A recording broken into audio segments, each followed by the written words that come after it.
not going to rush through, so we'll take some notes next week also.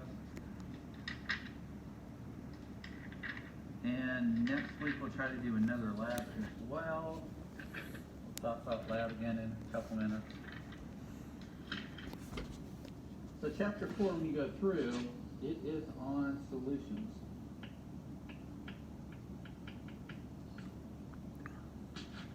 Connor, when you have a solution, a what dissolves in a what? What are those two S words? Yeah.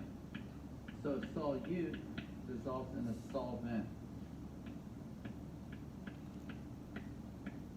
So in section 1, they're reminding us of that. In section 1, they also talk about water. Nathaniel, what is it when you don't have enough water? You would say your body is like if you're running around a lot, if you don't drink enough water, your body is, dehydrated. So when you do have water, water can also be called a hydrate, like you're dehydrated, you're without water. So they talk about that in section 1. They talk about the process of hydration. So if you want to show a picture of how water dissolves a compound, especially a salt,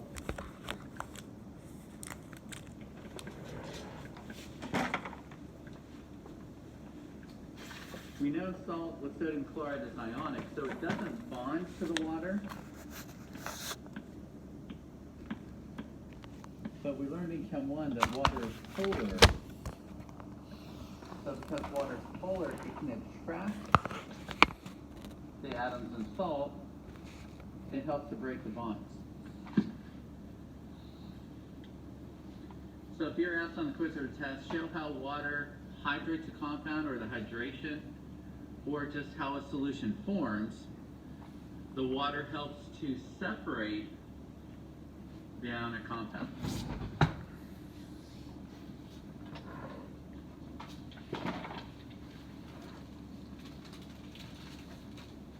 Now it separates. Jordan, you play sports like with Gatorade. What do they talk about in the commercials? There's not just water in Gatorade, there's also what? Electrolytes. That's the word I was looking for.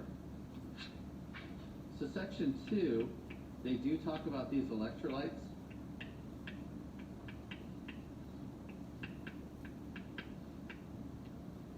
So just like we saw a minute ago, when salt dissolves in water, it'll make sodium ions and chloride ions. So you would take solid sodium chloride, and we learned in Chem 1 that when you see AQ, it stands for aqueous.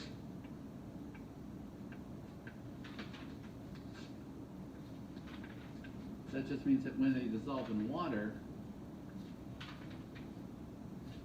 it'll form ions. The solid salt forms aqueous sodium and chloride ions. So an electrolyte is a solution that conducts electricity. So salt solution would be an electrolyte solution.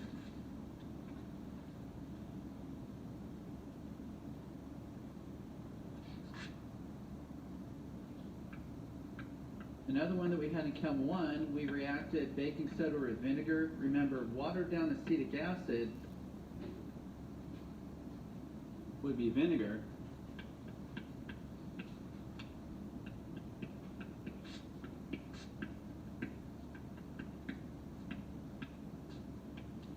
So this one though, and I guess I'll put in a different color because I'm squeezing it in. Acetic acid, we came to the hood when we did that. It was a liquid. So liquids can still ionize too.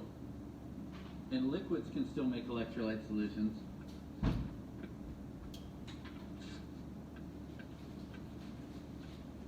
But if you notice what's different with this one, salt has a single arrow, acetic acid has a double arrow. We'll talk about that later in the third grading period. But what happens with that one? With a double arrow, you can have electrolyte, but not all of it's going to break apart. So that's a term they mentioned in section 2. When it completely breaks apart like salt, it would be considered a strong electrolyte. So an electrolyte, when it's strong, will completely ionize.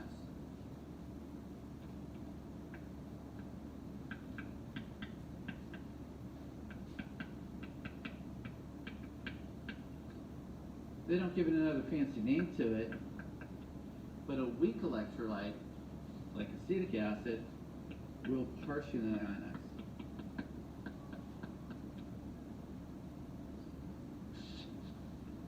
So something could completely ionize, it can partially ionize, and the third choice, it would not ionize. So when it doesn't ionize, those are called non-electrolytes.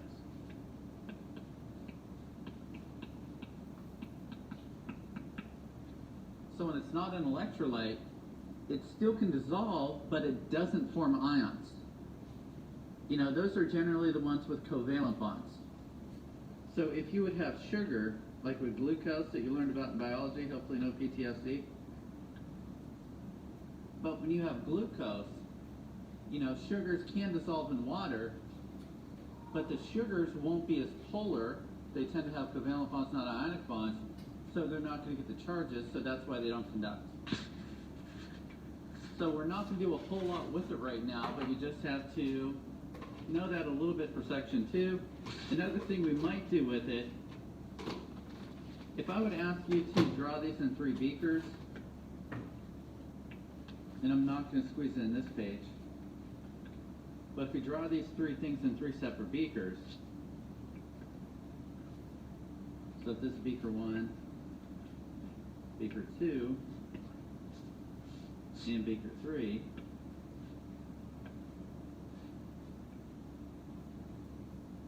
you know, we could just draw them with their chemical symbols.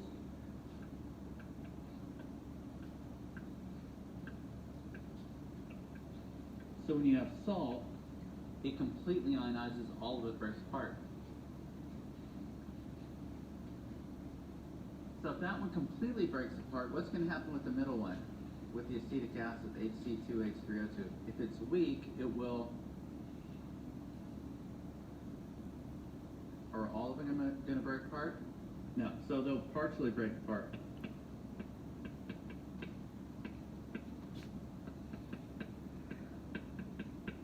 And you don't have to put like any exact amount what stays together and breaks apart.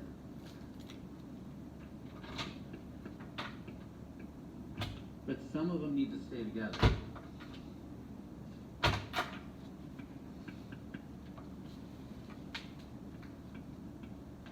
So then like with the glucose, however many you would put in there, all of them stay together.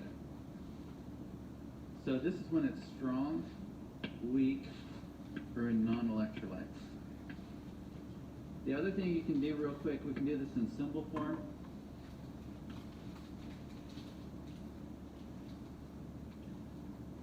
Instead of drawing them out, if you just use like spheres in symbol form,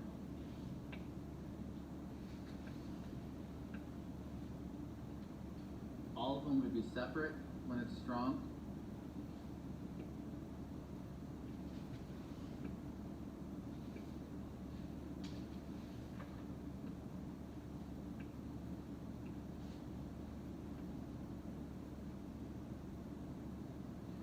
When it's weak, some would be together and some would be separate.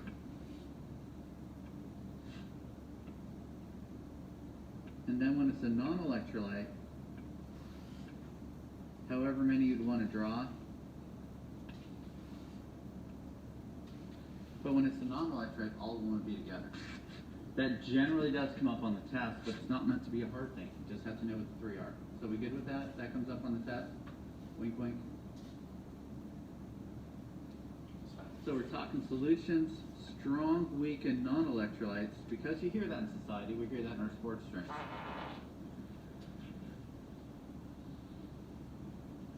Good? Okay. So next topic, like I said, we're not going the whole period. We'll slow down for this one. We'll do a couple examples. Like the other chapters, we went through about the whole thing. Today we're only going to do the first 3 sections. So we're going to slow down for this 3rd section a little bit. We'll still finish a little bit early, clock watchers. Now, Connor told us in the beginning that when you make a solution, the solute dissolves in the solvent. We're going to calculate that, and how we calculate that, it's just going to be a simple equation, how concentrated the solution is.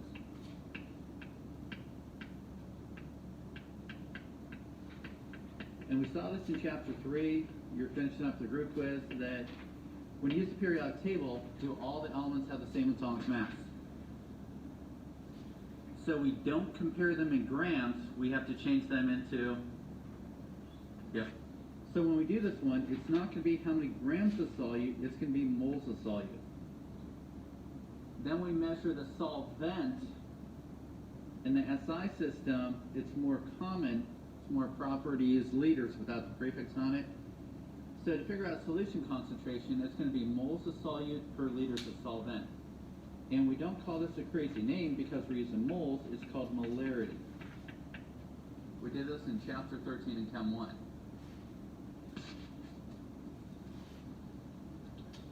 Now, we have two different types of equations. They're not different than Chem 1 if you have your notes. So what we can do, we can dissolve a solid in a liquid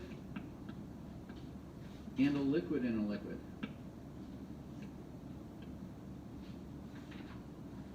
So we'll go over those for a little bit, and that'll finish up what we need to cover today.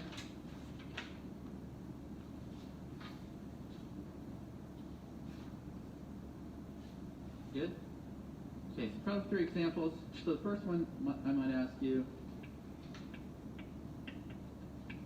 what mass of sodium hydroxide is required to make 100 milliliters of a 0.1 molar solution? We used this calculation maybe 3 or 4 times in Chem 1 labs before all heck broke loose. So the number will be familiar in a minute, but we'll still calculate it anyway. So what mass of sodium hydroxide is required to make 100 milliliters of a 0.1 molar solution? So our solution equation, because it says mass, we're going to use the solid equation. So when we take a look at the question, does it give us the molarity for this one? It does give us an M value, right? M value is 0.1. Now, the thing you have to be careful, we've done this before. You know, for this one, it needs to be in liters. Nathaniel, if you have 100 milliliters, how many liters would it be?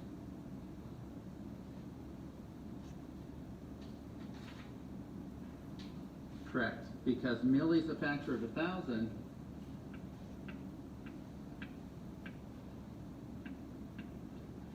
So it would be a 0.1 liter. You just move it over 3 decimal places.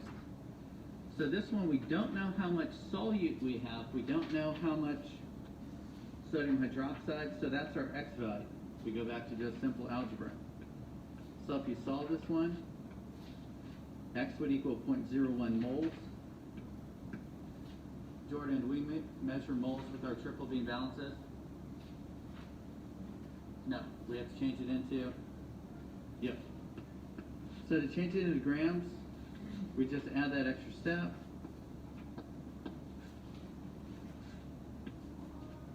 So a mole is just a unit. We find the mass number from the periodic table. Sodium is 22.99, so we're just going to round it to 23. On your lab reports, remember, don't round, use the decimal places. But we can round a little bit when we're doing our problems. So it has a mass of 40 grams per mole. So you probably remember it took a little bit of time, but this is when you use the pellets in Chem 1. You dissolve 0.4 grams to make 100 milliliters of 0.1 molar solution. So absolutely on the quiz and test, we'll calculate something similar to that. There's some suggested problems also. Anyone need a minute? Okay, we'll go to number 2 then, out of 3. Still finished up early. So if I ask you, what is, because we're talking about solutions, what is the calcium ion concentration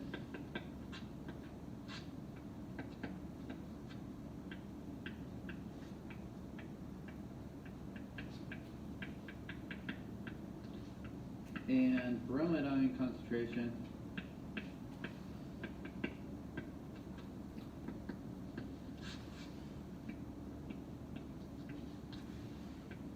if 600 grams of calcium bromide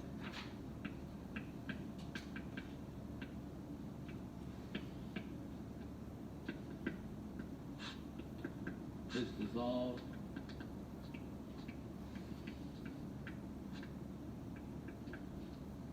to prepare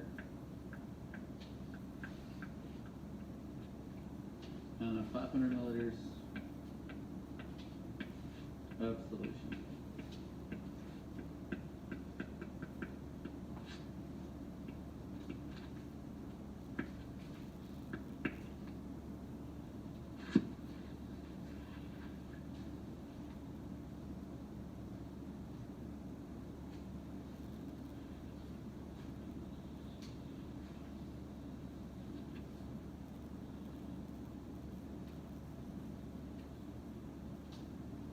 Okay, gentlemen, does this one say grams or mass in the problem?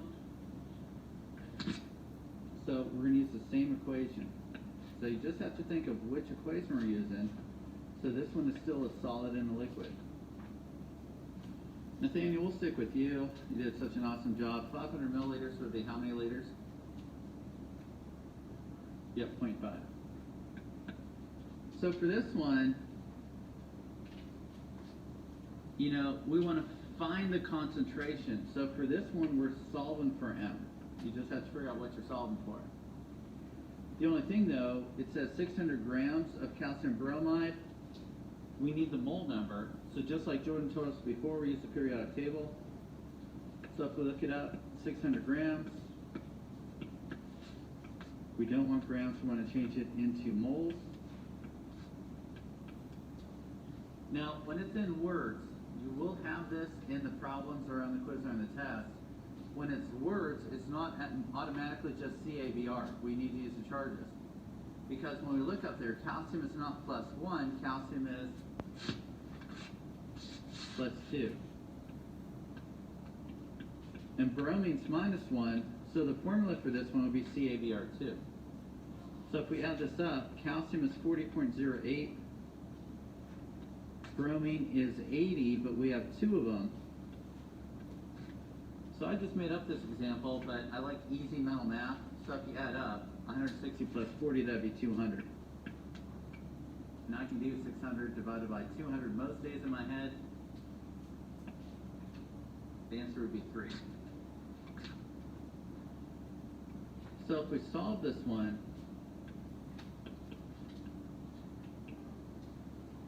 if I wanted to know what the solution concentration was, I'm done. The solution would be 6 molar.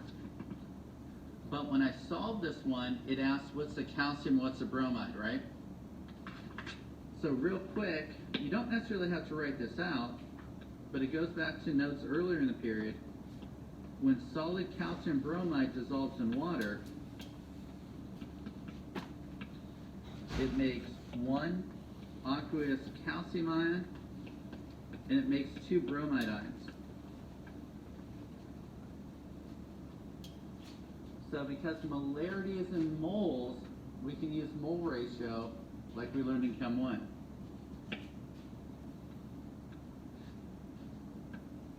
So Connor, if I'm going from calcium bromide to calcium, if it's a 1-to-1 ratio, if calcium bromide is 6 molar, the calcium ion concentration is going to be 6.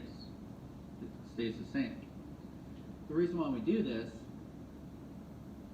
if we do have the molarity, you can find the other one real easy. So Connor, just another question that's not earth-shattering, not meant to trick you, but if I'm going from 1 to 2, if it's 6 molar, the bromide ion concentration would be, yep. So when you have electrolytes, when they break apart, some of the electrolytes give a greater effect. We're going to see that in one of the chapters later in Chem 2. It's not a hard chapter. Not everything that we didn't do in Chem 1 is difficult. It's just we didn't have time to do everything. So we'll come back to this idea. That's why we're going to learn it in chapter 4. Oops, sorry, clip. Nathaniel, good with that? So to answer this one, the calcium ion concentration would be 6 molar. The bromide ion concentration, because when it ionizes an electrolyte, there's 2 of them, it would be 12 molar, technically.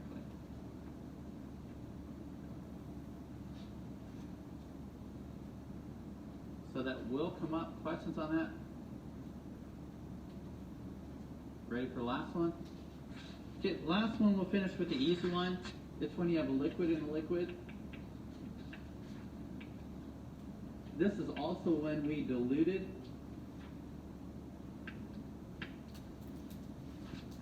So the type of question we had with the liquid in liquid, it's when we came up to the hood, like when we used hydrochloric acid. You might be asked, what volume of hydrochloric acid is required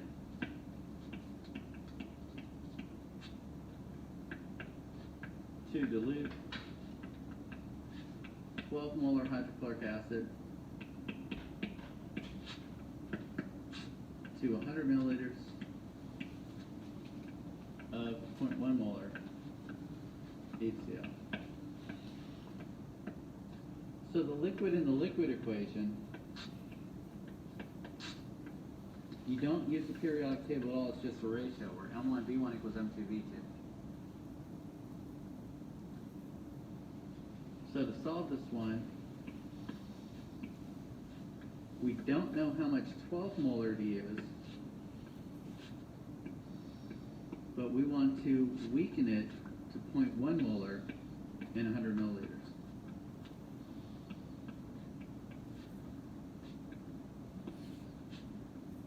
So you don't use the periodic table at all, you would just solve it.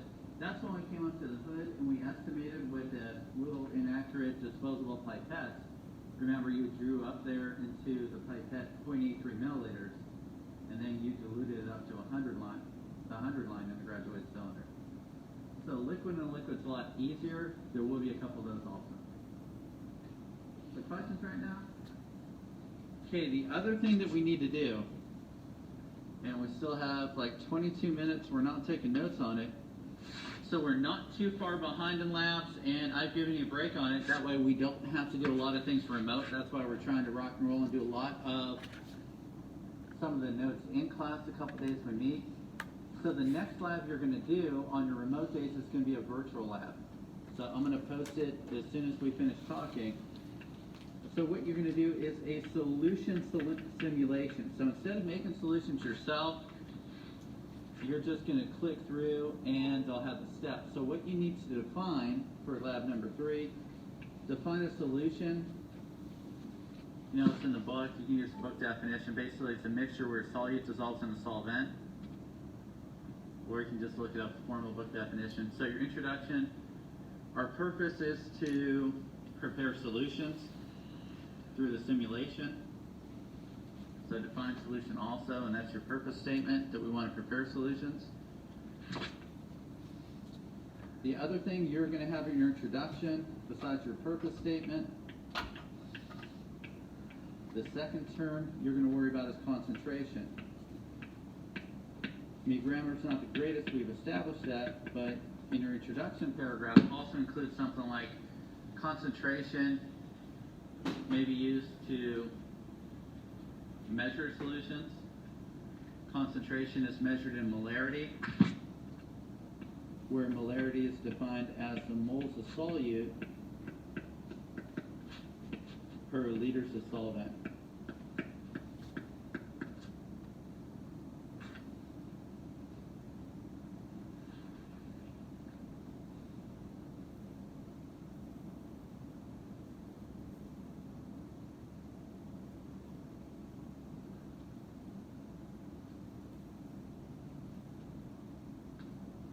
Good. Your experimental section, you'll click through the links. So your experimental section, how you're going to start that out. We're going to be honest with what we're doing, so you would just start out with the experiment was done through or performed through an online simulation.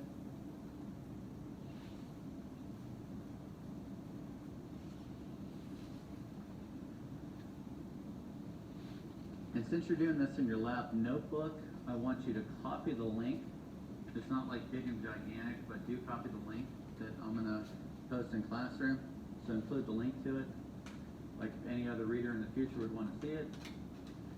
Then you're going to click through. There are some calculations, so the calculations are going to go in the results section. If you don't get the calculations right, you don't have to calculate on the screen, so you'll need a calculator to do it, and they're going to be like, essentially like with the first one, we're going to find grams. It's going to be the solid and the liquid calculation to practice that one. So if you get it wrong, you can just redo the simulation. You're not going to be punished or points taken off if you get it wrong the first time. But you want to show your calculations in the results section. You're going to click through. They're going to tell you how to. We're not going to do it in a beaker. They're going to have this precisely made glassware called a volumetric flask that you'll just click through and you'll see the water level go up in it as you fill it. So the steps for the procedure are going to be in there to use the volumetric flask. Your results section is going to be the calculations. You're going to copy those down into your lab notebook. So you can do them on scratch paper, or if you just want to start with this, you can just do your results section as you're doing it. So maybe write the introduction first before you get online and do this. Then leave a little space for your experimental section. I don't care if there's a little bit of gap in your notebook, but show your calculations. Then your conclusion will be for this one, you're just going to restate that there was a successful attempt to complete the solution simulation, or however you want to phrase it. It was successful because it was self-graded, and I was able to calculate the correct amount of mass for each solution. So it's almost set up like a mini quiz where if you get it wrong, it's going to tell you it's incorrect, but you're going to know you're successful because you can redo it to get the right one. So that'll help us out, especially the college credit people. This will be lab number 3. We're going to do a lab next week, so lab number 4, how we set 7. So we'll be on pace. Ideally, we'll try to maybe do a little bit extra one, but at least get our 7 in that we need to. So questions? If you have questions on that, you can ask, but